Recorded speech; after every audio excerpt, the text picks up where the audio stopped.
দুই বাংলার দর্শক নন্দিত অভিনেতা চঞ্চল চৌধুরী নিজ দেশেই নাকি অভিনেতাকে গৃহবন্দী করা হয়েছে বলে দাবি করেছে ভারতীয় গণমাধ্যমগুলো।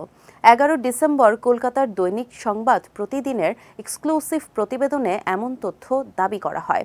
এরপর হিন্দুস্তান টাইমস, নিউজ 18 সহ একাধিক ভারতীয় সংবাদ মাধ্যমে চঞ্চলের গৃহবন্দির খবর প্রচার করা হয়। প্রতিবেদনে বলা হয়, 17 দিন আগে ঢাকা থেকে নিউ ইয়র্ক যাচ্ছিলেন চঞ্চল চৌধুরী।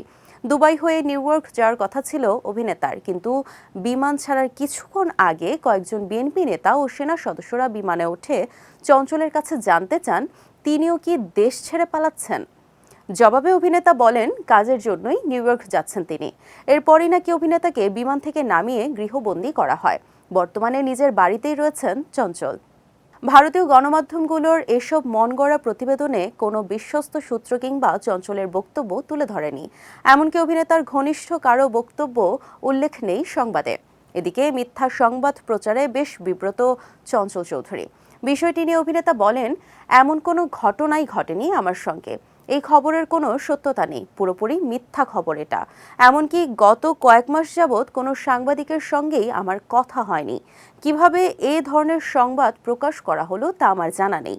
যে কোনো সংবাদ প্রকাশের সময় সবাইকে আরও দায়িত্বশীল হওয়ার আহ্বান জানিয়েছেন এই অভিনেতা। দেশের সীমানা ছাড়িয়ে চঞ্চল চৌধুরী কলকাতাতেও বেশ জনপ্রিয়। কয়েকটি জনপ্রিয় ওয়েব সিরিজে অভিনয় করেছেন তিনি। এমনকি চলতি বছর টলিউডের সিনেমায় অভিষেক হয়েছে এই অভিনেতার।